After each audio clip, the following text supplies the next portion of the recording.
کے خلاف کر رہے ہیں؟ مسلمانوں کے خلاف۔ اس کا مطلب یہ نکلا کہ جہاد جسٹس قائم کرنے کا ایک ذریعہ ہے، ظلم ختم کرنے کا ایک ذریعہ ہے۔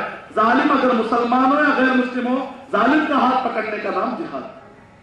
اور کئی لوگ سمجھتے ہیں جہاد کا معنی مارنا ہے، جہاد کا معنی صرف مارنا ہی، اس کا مطلب انہوں نے قرآن مجید کو برابر سمجھا نہیں۔ جہاد کا ایک معنی یہ آتا ہے کہ کاؤنسلنگ کرنا۔ سورہ فرقان نمبر 25 کا آیت نمبر 52 میں اللہ تعالیٰ کہہ رہے ہیں وَجَاهِدْهُمْ بِهِ جِهَادًا كَبِيرًا، کہ اے نبی اکرم صلی اللہ علیہ وسلم اس قرآن مجید کے ذریعے سے آپ بڑا جہاد کیجئے۔ تو نعوذ باللہ کا مطلب ہے کہ قرآن پھینک کے مارے، نعوذ باللہ من ذلک۔ اس کا مطلب ہے کہ قرآن مجید کے ذریعے سے نصیحتیں کی جائے یہاں پر۔ اور یہ آیت مکی ہے، مکے کی اس آیت کے اندر، مکے کے اندر تو خطاب کا حکم ہی نہیں تھا، تو یہاں پر جہاد کا معنی کیا نکلا؟ نصیحت کا معنی نکلا۔ سورہ تحریم سورہ نمبر 66 کے آیت نمبر 8 اور 9 کے اندر اللہ تعالیٰ نے جہاد کا معنی اصلاح اور دعوت کے لیے استعمال کیا۔ یا ایھا النبی جاہد الکفار والمنافقین، اے نبی اکرم صلی اللہ علیہ وسلم آپ کفار کے خلاف اور منافقین کے خلاف جہاد کیجئے۔ میں پوچھنا چاہتا ہوں کہ نبی اکرم صلی اللہ علیہ وسلم نے جو جنگ بدر، جنگ احد جیسی بڑی جنگیں آپ نے لڑی، منافقین کے خلاف کوئی جنگ موجود ہے؟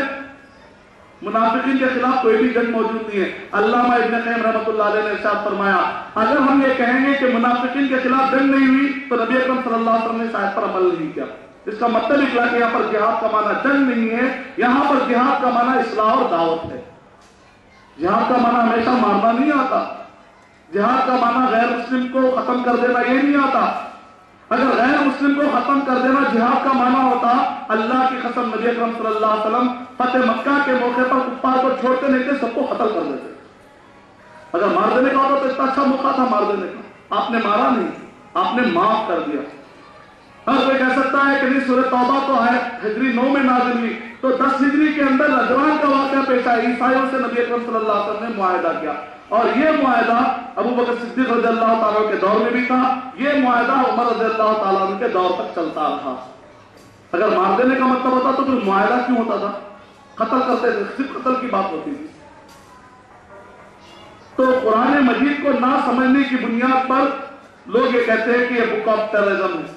آپ تعجب کریں گے کہ قرآن مجید میں ایک ایسی آیت ہے جو دنیا کا کوئی بھی کانسٹیٹیوشن آپ کو وہ بات بتا ہی نہیں سکتا، اتنی کھلی بات کسی بھی کانسٹیٹیوشن میں نہیں، اور اتنی امن کی بات دنیا کے کسی بھی دھارمک پستک میں بھی نہیں ہے۔ ہم مانتے ہیں، اگر آپ پڑھتے ہیں یجرویدا، یقیناً شانتی کی بات ملتی ہے، انر پیس کی بات ملتی ہے، اوم شانتی کے آپ کو الفاظ ملتے ہیں۔ شانتی کی بات تو دوسرے مذہبوں میں ہے، جو ورسز میں ملتی ہے وہ ورسز ہم آپ کو کوٹ کر دیں، جہاں جہاں پر بھی شانتی کی بات بتائی گئی ہے ہم آپ کو کوٹ کر کے بتائیں گے۔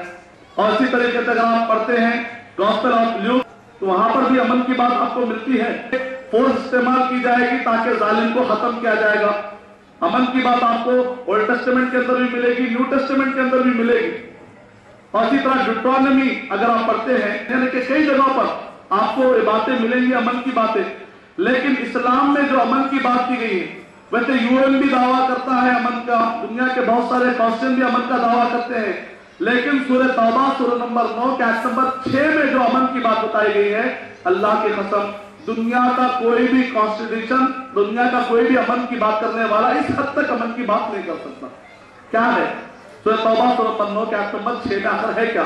آپ تعجب کریں گے، جناب ارون شوری صاحب نے جب انہوں نے آیت نمبر 5 پر حملہ کیا، سورہ توبہ نمبر 9 کے آیت نمبر 5 پر انہوں نے حملہ کیا، فوراً وہ جمپ کرے اور آیت نمبر 7 انہوں نے کوٹ کی۔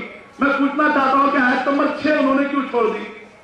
اگر آیت نمبر 6 وہ کوٹ کرتے تو جو سوالات انہوں نے کیے اس کے اندر جوابات مل جاتے۔ اس لیے انہوں نے، ان کو چاہیے کہ ہم گزارش کرتے ہیں، پڑھنے کے لیے ہم کہتے ہیں اسٹڈی کریں، ریسرچ کریں، بیانس مائنڈ ہوئے بغیر آیت نمبر 6 اگر کوئی پڑھ لے گا تو سارے جہاد سے ریلیٹڈ جتنے بھی جو لوگ یہ کہتے ہیں کہ جہاد کا معنی آتنکواد ہے، جہاد کا معنی دہشت گردی ہے، سارے ایلیگیشن خود بخود ختم ہو جائیں گے۔ کیا ہے سورہ توبہ نمبر 9 کے آیت نمبر 6 میں؟ کیا کہہ رہے ہیں؟ بیٹل فیلڈ، جنگ چل رہی ہو، اس وقت پر کفار قریش سامنے ہو، اور یہ پورے کے پورے تصور کیجئے کہ یہ وہ کفار ہے جنہوں نے آپ کے ابا کو، آپ کے امی کو آپ کے آنکھوں کے سامنے قتل کر دیا۔ تصور کیجئے، آپ کے سینے کے اندر یہ ہے کہ آپ کے پاس طاقت موجود ہے، سامنے والے کفار کو پتا چل گیا کہ اب مسلمان ہم پر بھاری پڑ سکتے ہیں. تو اس میں سے ایک کافر نے کہا وَإِنْ أَحَدٌ مِنَ الْمُشْرِكِينَ اسْتَجَارَكَ فَأَجِرْهُ حَتَّى يَسْمَعَ كَلَامَ اللَّهِ ثُمَّ أَبْلِغْهُ مَأْمَنًا. کیا کہہ رہے ہیں؟ بیٹل فیلڈ میں جنگ کے دوران اگر سامنے والے میں سے ایک کہتا ہے کہ مجھے امن دے دو. اب آپ کہیں گے امن مانگنے والا کون ہے؟ میرے باپ کا قاتل ہے. اور جو امیر ہے وہ کہہ رہا ہے تو باپ کا قاتل ہے میرے, یہ امن مانگ رہا ہے. اللہ تعالیٰ کہتے ہیں فَأَجِرْهُ, جیسا نماز پڑھنا فرض ہے, اقیم الصلاۃ وہی ورڈ استعمال ہو رہا ہے, وہی انداز استعمال. فَأَجِرْهُ, امن دینا واجب ہے, فرض ہے. ہم یہ نہیں کہہ سکتے کہ میرے باپ کا قاتل ہے. نہ صرف امن دینا ہے, حتیٰ یسمع کلام اللہ, اسے جہنم سے بچانے کی پھر فکر کی جائے گی. اس سے قرآن میں دنیا کا امن دے کر کیا فائدہ؟ جہنم سے امن دلانا بھی تو مسلمان کی ذمہ داری ہے. حتیٰ یسمع کلام اللہ, قرآن مجید سنایا جائے گا. نہ صرف امن دے کہا جائے, سننا ابلغہ مأمنا, کہ اسے پروٹیکشن جگہ پہ رکھنا بھی مسلمان کی ذمہ داری ہے. میں پوچھنا چاہتا ہوں کہ دنیا کا کون سا قانون ہے جو جنگ کے دوران سامنے والے کو اس حد تک امن کے دینے کی بات کرتا ہے؟ ہمارے انسان ہونے کے ناطے خیال آ سکتا ہے, وہ کیا ہے, ارے آدمی گھس کر ہو سکتا ہے کانسپریسی کرے, ہو سکتا ہے کہ گھس کر ہمارے پاس امن کے بہانے ہو سکتا ہے سازش کرے, خیال آ سکتا ہے. تو اس کا جواب اللہ تعالیٰ نے سورہ انفال سورہ نمبر 8 کے آیت نمبر 60 اور 61 میں کہا کہ اگر ایک انسان پناہ مانگتا ہے یا پورے انسان امن مانگتے ہیں, پورے سامنے جنگ لڑنے والے پورے کے پورے, وَإِن جَنَحُوا لِلسَّلْمِ فَاجْنَحْ لَهَا, اگر پورے کے پورے امن مانگنے کے لیے تمہارے پاس جھکتے ہیں, فَاجْنَحْ لَهَا, تو امن دینا لازم ہے. دماغ میں آئے گا, ہو سکتا ہے لوگ آ کر خواہش کریں گے, تو جواب دے رہے وَإِن يُرِيدُوا أَن يَخْدَعُوكَ فَإِنَّ حَسْبَكَ اللَّهُ, اگر یہ لوگ گھس کر تمہیں نقصان پہنچائیں گے, بچانا اللہ کی ذمہ داری ہے, تم بس امن دیتے چلے جاؤ. میں پوچھنا چاہتا ہوں دنیا کا کون سا قانون ہے جو اس حد تک امن کی بات کرتا ہے؟ یعنی مطلب یہ ہے کہ اگر جنگ کے دوران میں بھی امن کی کوئی گنجائش ہے تو امن قائم کرنے کی بات کرنی چاہیے. یہ ہے اسلام کا پیغام.